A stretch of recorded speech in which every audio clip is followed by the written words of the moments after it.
ಆತ್ಮೀಯ H16 news ಅರ್ಥಾತ್ ತಿ ಸೀತಾರಾಮ್ ನ್ಯೂಸದ ವೀಕ್ಷಕರೇ, ನಾನು ನಿಮ್ಮವ ಎಂ ಆಯುಧ ಮಲ್ಲಪ್ಪ ಜೊತೆ ಅವರು. ತಾವು ಈಗ ಸುದ್ದಿಗಳ ಲೋಕಕ್ಕೆ ಎಂಟ್ರಿ ಹೊಡಿತಾ ಇದ್ದೀರಿ.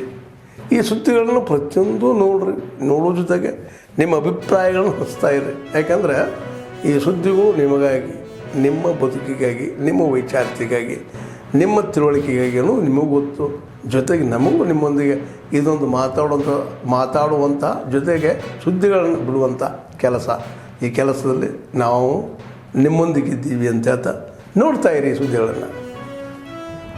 ಕೊಡ್ತಾ ಇವೆ ಅನ್ನೋವಂಥದ್ದು ಇವತ್ತು ಪೂರ್ತಿ ಇವತ್ತು ಅದನ್ನು ತನಿಖೆ ಆಗಬೇಕು.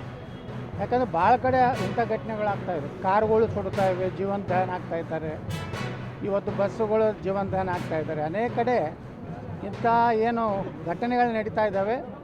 ಇದರ ಮೇಲೆ ಸಾರಿಗೆ ಇಲಾಖೆದವರು ಎಲ್ಲ ವಾಹನಗಳನ್ನು ಪರೀಕ್ಷೆ ಮಾಡಿ ಅಲ್ಲಿ ಏನು ಮ್ಯಾನುಫ್ಯಾಕ್ಚರ್ ಡಿಫೆಕ್ಟ್ ಇದೆ, ಏನು ಯಾವ ತಂತ್ರಜ್ಞಾನದಿಂದ ವಿಫಲಾಗಿ ಬೆಂಕಿ ಹತ್ತುವಂಥ ಕಾರಣಗಳೇನಿವೆ ಅದನ್ನು ತನಿಖೆ ಮಾಡಿ ಅದನ್ನು ಸೂಕ್ತವಾಗಿ ಮುಂಜಾಗ್ರತಾ ಕ್ರಮ ಏನಂತ ತೆಗೆದುಕೊಳ್ಬೇಕು ಮತ್ತು ಯಾವ ಇನ್ನೂ ಡೇಂಜರ್ ಇದರಲ್ಲಿದೆ ಅಂಥ ಬಸ್ಸುಗಳ ಒಂದು ಲೈಸೆನ್ಸನ್ನು ರದ್ದು ಮಾಡಬೇಕು. ಇಲ್ಲಾಂದರೆ ಅಮಾಯಕ ಜನ ಇವತ್ತು ಜೀವಂತ ದಹನ ಆಗುವುದು ಭಾಳ ಅತ್ಯಂತ ನೋವಿನ ಸಂಗತಿ.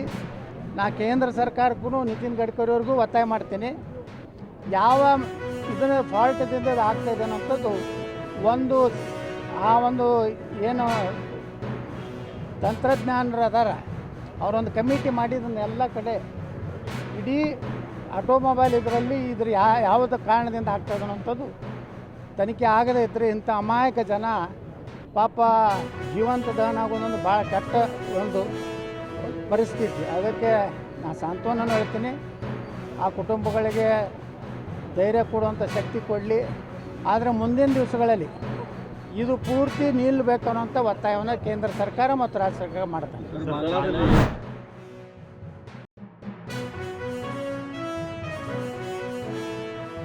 ಸಂಖ್ಯೆಯನ್ನು ಸೇರಿಸ್ಕೊಂಡು ಕಾರ್ಯಕ್ರಮ ಮಾಡ್ತಿರ್ತೀರಂದರೆ ನನಗೆ ಹತ್ತುವಂತಕ್ಕದ್ದು ಮೊದಲನೇ ಸಾರಿ ಅಂತ ನನ್ನ ಭಾವನೆ.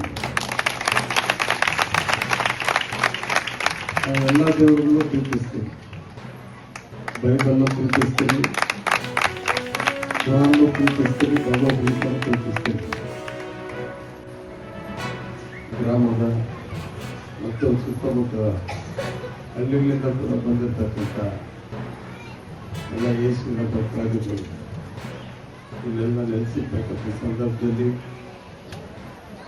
ಇದನ್ನೆಲ್ಲ ನೋಡಿ ನಿಜವಾಗಿ ಭಾಳ ಖುಷಿ ಆಗ್ತದೆ.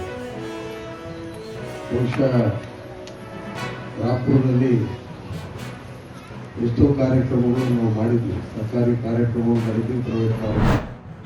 2 ಗಂಟೆಗೆ ಗೊತ್ತಾಯಿತು ಅಣ್ಣ, ಬೆಂಗಳೂರಿಂದ 10 ಗಂಟೆಗೆ ಹೊರಟು ಜೋರ ಮಾತಾಡಿ, ಸ್ವಲ್ಪ ಜೋರ. 2 ಗಂಟೆ 10 ಗಂಟೆಗೆ ಹೊರಟು ಅಣ್ಣ. ಅಲ್ಲಿಂದ ಸೀದಾ ಬರಬೇಕಾದ್ರೆ ಈ ಗಾಡಿ ಬಂದು ಜಂಪ್ ಆಯಿತು ಅಣ್ಣ. ನಮ್ಮ ಆಪೋಸಿಟ್ ಈ ಕಡೆಗೆ ಹೋಗ್ತಿರೋ ರೋಡಿಗೆ ಜಂಪ್ ಆಯಿತು. ಸೊ ಸ್ಲೀಪರ್ಗೆ ಟಚ್ ಆಯಿತು ಅಣ್ಣ. ನಮ್ಮ ಬಸ್ಗೆ ಸ್ಲೀಪರ್ ಹೊಡಿತು. ಕ್ಯಾಬಲ್ಲಿ ಎಲ್ಲಿ ಏನಾರ ಹೆಚ್ಚು ಕಮ್ಮಿ ಆಗುತ್ತೆ ಅಂತ ಜಂಪ್ ಮಾಡಿ ನಾವು ಬ್ಯಾಂಗ್ಳೂರಿಂದ ದಾಂಡೇಲಿ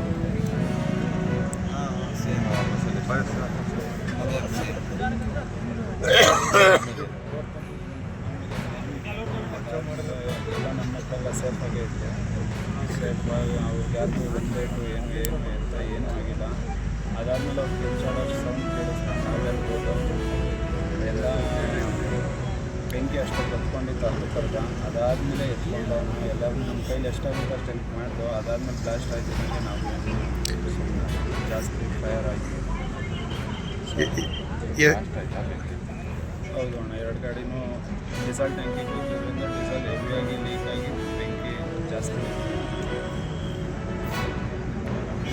ನೀವು ಹೆಂಗೆ ಅಬ್ಸರ್ವ್ ಮಾಡಿದ್ದು, ಹೆಂಗೆ ಅದು ಜಂಪ್ ಆಗ್ತಿದ್ದಂಗೆ ಅಬ್ಸರ್ವ್ ಮಾಡಿದ್ವು ಅಣ್ಣ. ನನ್ನ ಗಾಡಿನ ಓವರ್ಟೇಕ್ ಹೊಡ್ಕೊಂಡೆ ಸ್ಲೀಪರ್ ಬಸ್ ಬಂದಿತ್ತು, ಸ್ಲೀಪರ್ ಬಂದಿತ್ತು.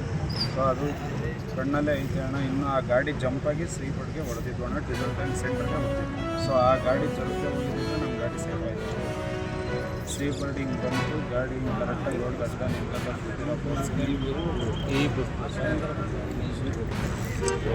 ಸಚಿನ್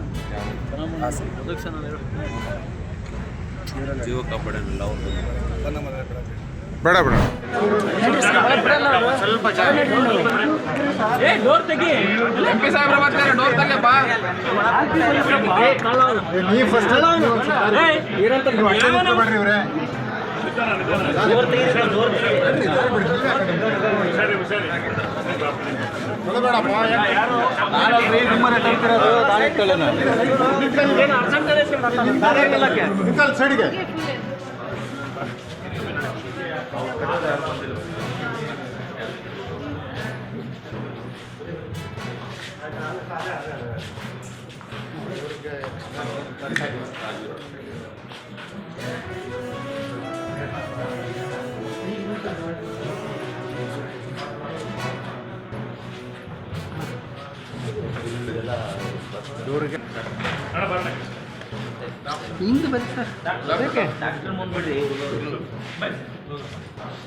ಆದ್ಮೇಲೆ ಎಲ್ಲ ಸುದ್ದಿಗಳನ್ನು ನೋಡಿದ್ರಲ್ಲ, ಏನು ಅನಿಸ್ತು ನಿಮಗೆ? ಇದರಲ್ಲೇ ನಿಮ್ಗೆ ಲೈಕ್ ಆಗಿರ್ಬೋದು, ಡಿಸ್ಲೈಕು ಆಗಿರ್ಬೋದು, ಕಾಮೆಂಟ್ ಬೇಡಪ್ಪ ಅಂತೂ ಅನಿಸಿರ್ಬೋದು, ಕಾಮೆಂಟ್ ಮಾಡಬೇಕಪ್ಪ ಅನಿಸಿರ್ಬೋದು, ಶೇರ್ ಮಾಡಬಾರ್ದಪ್ಪ ಅನಿಸಿರ್ಬೋದು, ಅದು ಮಾಡಬೇಕು ಅನಿಸಿರ್ಬೋದು.